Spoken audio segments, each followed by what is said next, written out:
Bonjour et bienvenue dans ce bilan culturel du mois de mai 2023. Le mois de mai a commencé au théâtre avec Cendrillon de Joël Pomera, qui, comme son nom l'indique, est une réécriture de l'histoire de Cendrillon, mise en scène par ce metteur en scène assez connu qu'est Joël Pomera, dont j'avais vu une pièce il y a fort longtemps. Est-ce qu'on a des petites images dedans? Non. J'ai bien aimé Cendrillon. J'ai trouvé que la mise en scène était assez juste, assez judicieuse, bien pensée, les personnages sont bien interprétés, il y a assez peu de comédiens-comédiennes pour pas mal de personnages et je trouve que les changements, les changements de jeu et les changements juste physiques, vêtements et tout sont vraiment hyper bien... comment est-ce qu'on dit? Tuilés. Je trouve que tout est vraiment très, très fluide, tout fonctionne très bien, les entrées, les sorties, la mise en scène, les changements, les projections, les trucs. Je trouve que vraiment c'est un spectacle qui fonctionne très bien, qui se déroule très bien de A à Z. Dans l'écriture, je l'ai trouvé assez intéressant. Ce que je trouve toujours chouette dans le fait de voir des pièces et des textes de gens qui sont encore en vie et qui sont encore en activité régulière et tout, c'est que les textes, enfin il y a des phrases, des textes, des petites phrases, des petites farces, des petites blagues qui sont aussi remises à chaque fois en contexte, fonction du lieu, du contexte social et tout machin. Genre il y a des histoires de grève de SNCF, enfin de transport, qui durent 10 ans, enfin bref, je trouvais ça hilarant vraiment la façon dont est aussi amenée l'actualité dans cette histoire de Cendrillon qui est une histoire centenaire, plus que ça même. Voilà, j'ai trouvé ça vraiment très chouette, je trouvais que le propos était vraiment, vraiment intéressant.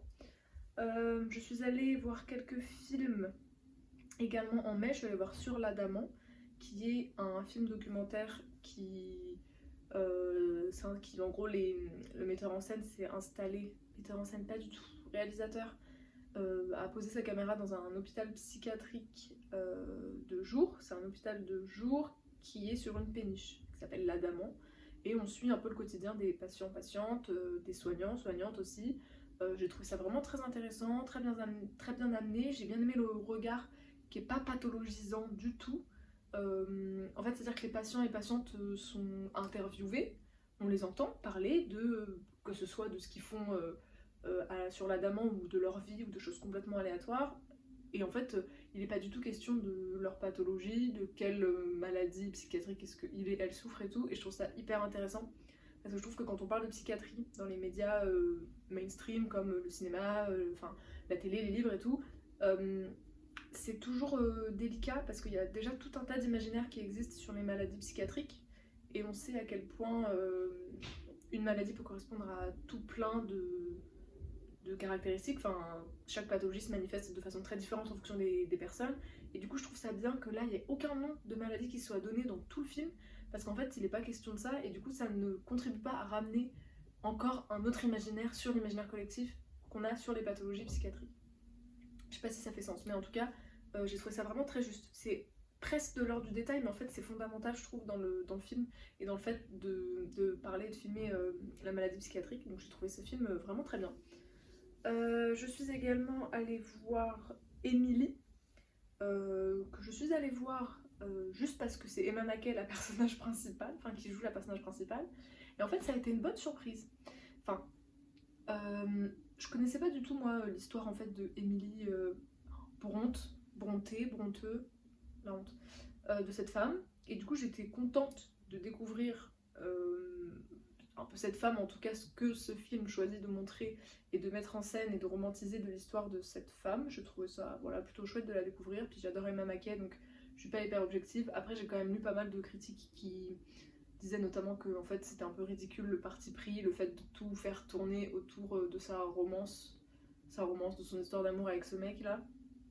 Parce qu'en fait, sa vie, elle est beaucoup plus riche et beaucoup plus intéressante à d'autres endroits qu'à celle de cette histoire d'amour. Donc c'était des critiques hyper intéressantes et du coup qui je trouve mettre en perspective le film de façon pertinente. Mais ma foi, c'était un film plutôt chouette. J'ai bien aimé le cadre aussi, les décors, la campagne et tout. Donc voilà, j'y suis allée un peu au hasard, mais c'est pas incroyable, je m'en rappellerai sûrement pas dans 2 ans, mais sur le coup, c'était un bon moment. Dernier film du mois de mai, je crois, c'est Quand tu seras grand. Je sais pas pourquoi je suis allée voir ce film, parce que j'ai un problème avec la vieillesse, avec les vieilles personnes. Or, ça se passe dans un EHPAD. Et c'est en gros une histoire d'intergénérationnel entre des enfants d'une école primaire qui vont, contre la volonté de tout le monde, devoir aller manger dans la cantine de l'EHPAD. Et du coup, c'est un peu toute cette histoire qui se tisse entre les encadrants et encadrantes, soignants-soignantes dans l'EHPAD, les cadres aussi des groupes d'enfants, le lien entre les vieux, les petits, les machins, les trucs, les histoires de famille et tout, enfin bref. Je trouve qu'il y a tout, voilà, c'est pas incroyable, c'est un peu facile, c'est un peu tire-larme, j'ai pleuré, enfin voilà. Mais je trouve ça chouette aussi sur ce qui est donné à voir de comment est-ce que le service public est débordé, comment est-ce que la santé est complètement déconsidérée des services publics, et comment est-ce qu'en fait des soignants qui sont déjà en train de se noyer se retrouvent avec des charges supplémentaires de travail et tout. Et ce qui est à la fois déstabilisant et intéressant, c'est que par exemple dans l'ensemble des soignants et soignantes, on n'arrive même plus à savoir qui est infirmière, qui est cadre de service, qui est aide soignante, qui est agent d'entretien, et tout s'en mêle parce qu'en fait ils sont toutes et tous à des endroits où ils devraient pas être vu qu'il y a tellement de travail. Et je sais pas, je trouvais ça un peu juste dans la réalité aussi de ces métiers et de la vie en fait, à la fois des résidents et résidentes et des soignants et soignantes dans les EHPAD. Donc j'ai trouvé ça intéressant. Voilà, pour le cinéma, je suis retournée au théâtre voir Rage, je sais pas trop, des Anges au plafond, qui est la compagnie qui dirige le Centre dramatique national de Rouen. J'ai trop aimé cette pièce, j'ai trop aimé, en fait c'est un peu du théâtre d'objets quand même. C'était super parce que la mise en scène était super, que les objets, marionnettes, matière, matériellement, physiquement, organiquement étaient vraiment super. Les décors marionnettes, objets étaient vraiment trop bien, je les ai trouvés vraiment trop bien, à voir, parce que parfois on les voit de très près parce qu'ils circulent dans la salle et tout, et c'était vraiment trop bien, comment est-ce que c'est mis en scène, manipulé, c'était vraiment chouette. Et je trouve que, je sais pas, j'ai pas trop envie d'en dévoiler sur le sujet de la pièce, mais je trouve quand même que dans la temporalité du déroulé des événements et de l'intrigue, moi ça m'a peut-être un peu dérangé à un moment, c'est qu'en fait, je trouve que le début met énormément de temps à s'installer, et c'est pas du tout négatif, moi je trouve qu'on savoure bien une installation, une forme de mystère, on comprend pas encore exactement de quoi il s'agit.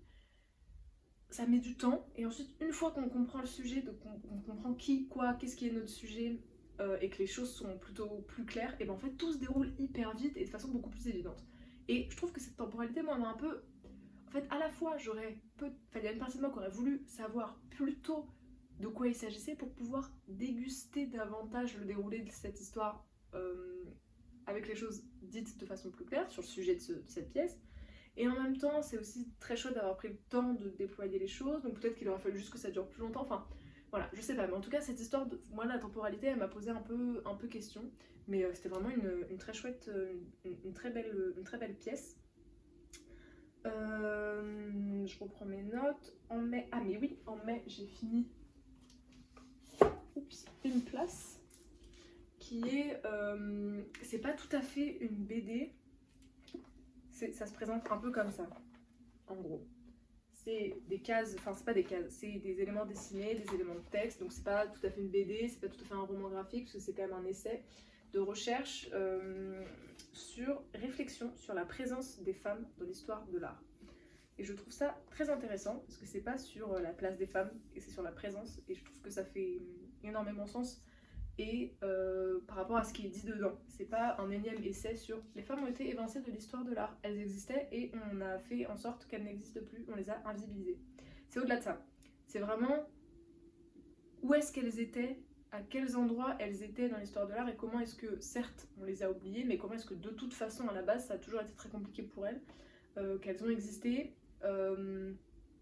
Les artistes femmes, déjà ça questionne même cette notion de femme artiste, artiste femme, alors qu'on ne dit pas artiste homme, c'est vraiment des réflexions très intéressantes, c'est dense, c'est costaud, il y a quand même beaucoup de matière, et c'est hyper intéressant, donc j'ai pris le temps vraiment de le lire, et c'est rare, parce que souvent quand c'est des images, quand c'est des romans graphiques ou des BD, etc., j'ai parfois tendance quand même à passer assez vite sur les choses, parce que c'est facile à lire et tout. Là vraiment j'ai essayé de prendre le temps de...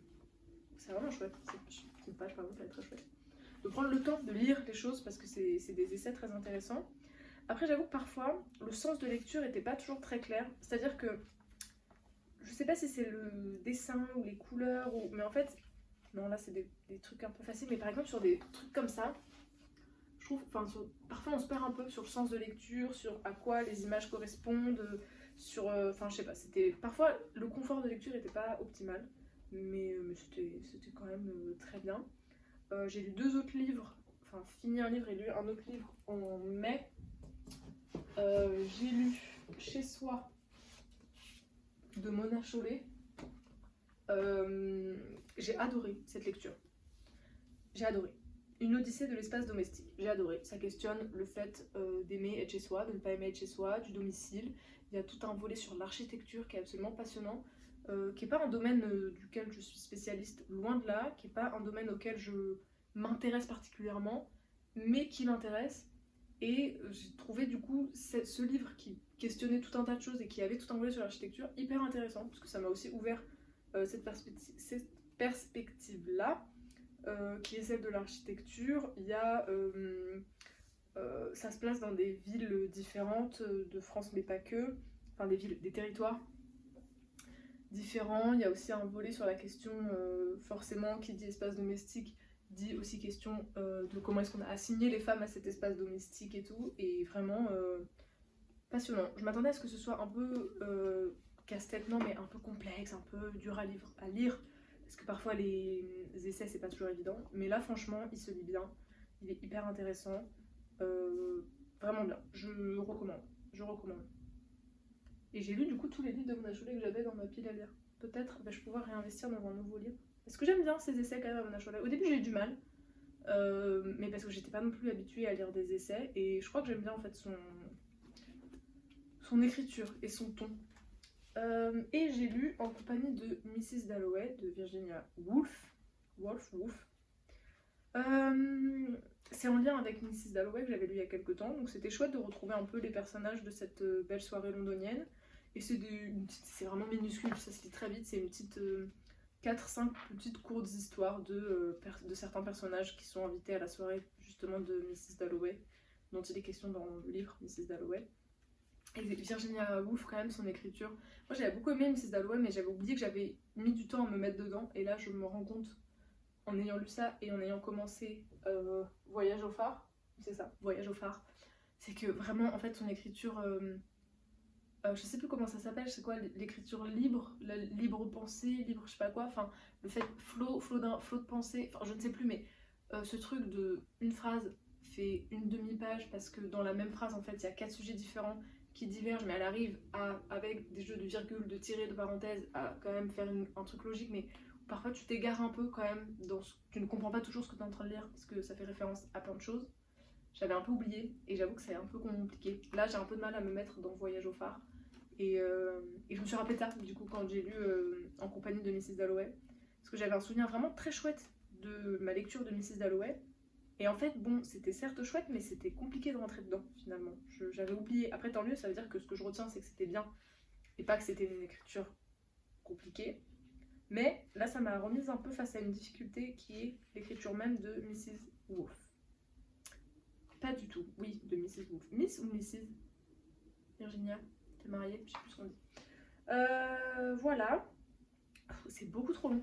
Et en mai, je suis allée à Alger, où j'ai visité le musée du monument aux martyrs, qui est un mémorial qui retrace un peu les 150 ans, plus que ça, 160, non, 130, de 1830 à 1962, 132 années d'occupation française en Algérie. Donc ça retrace à la fois l'Algérie précoloniale, donc précoloniale, l'Algérie ottomane avant l'invasion de la France, l'occupation française et la guerre de libération, et un peu tout comment est-ce que cette guerre, comment est-ce que la lutte de libération a été en fait très intense dès le début de l'occupation. Ensuite c'est un peu dilué, et ensuite comment est-ce que le groupe des 22 a décidé que non, en fait il était temps de faire la révolution et de se débarrasser de l'occupation et du colon. Donc c'est hyper intéressant, c'est assez intense, mais c'était vraiment historiquement très intéressant. Je trouve que l'éducation nationale devrait s'inspirer un peu de ce musée Et à défaut d'envoyer peut-être tous les élèves, mais peut-être au moins les enseignants, les profs d'histoire. Voilà, leur faire faire une petite visite de ce musée, je pense que ça peut être intéressant au nom de la question du devoir de mémoire. Voilà, parce que je pense qu'il y a des petites lacunes quand même dans le programme de l'éducation nationale à cet endroit, si je puis me permettre. J'ai également visité le jardin d'essai, qui est un jardin d'essai, comme son nom l'indique, absolument magnifique à Alger. J'ai visité la Casbah en visite guidée, absolument passionnant. Sans la visite guidée, ça n'aurait pas eu d'intérêt, puisqu'en fait, en soi, la Casbah, esthétiquement, visuellement, c'est tout un tas de bâtiments assez délabrés, il faut le dire, voire complètement sinistrés, mais avec le contexte historique de à quand remonte la Casbah, les évolutions architecturales de la Casbah, ce que l'occupation française a eu comme incident, comment est-ce qu'en fait elle a été quasiment entièrement détruite, et ce qu'elle devient, et le triste avenir un peu qui lui est réservé si ça reste dans ces conditions-là. Voilà, c'était hyper intéressant. Le guide en plus était un homme de ressources inépuisables de savoir et de connaissances et de passion. Lui à la base il était botaniste je crois de formation, il a travaillé pendant des années justement au jardin d'essai et en fait c'est un passionné d'histoire qu'il a depuis la retraite et pendant sa retraite du coup fait des visites guidées parce que lui sa passion et ce qu'il a envie de transmettre et de partager c'est l'histoire, l'architecture et tout et franchement un homme incroyable, vraiment Enfin, je suis contente d'avoir fait cette visite, d'avoir visité la Casbah avec un guide et particulièrement avec lui parce qu'il était vraiment bluffant et passionnant. Voilà, et on a fini la visite de la Casbah par le palais du Raïs, le bastion 23, 83, 23, qui était en fait, c'est tout ce qui reste de la Casbah en bord de mer, puisqu'entre les deux, il y a maintenant beaucoup d'espaces vides, de rues, d'immeubles et une grande place, mais en fait, avant la Casbah descendait du haut de la citadelle jusqu'à la mer, et en fait, le palais du Raïs, c'est la seule chose qui reste de la Casbah en front de mer. Bref. Qui est un bâtiment, un édifice assez impressionnant, assez chouette, et qui est fait de la même façon que ce que le guide nous avait expliqué dans la Casbah.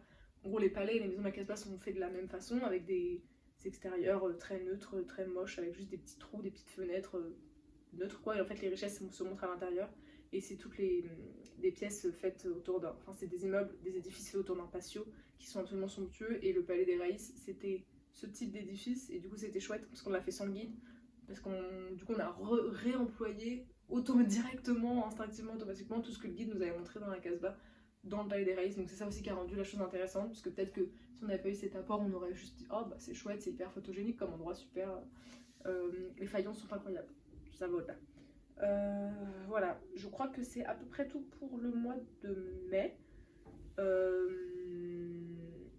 On se retrouve en juin. Avec en juin, je crois, pas mal de sorties ciné intéressantes. Donc peut-être qu'il y aura un peu plus de cinéma et en même temps il fait beau. Donc peut-être qu'il y aura juste pas du tout de sorties culturelles. On verra bien. En tout cas, au revoir.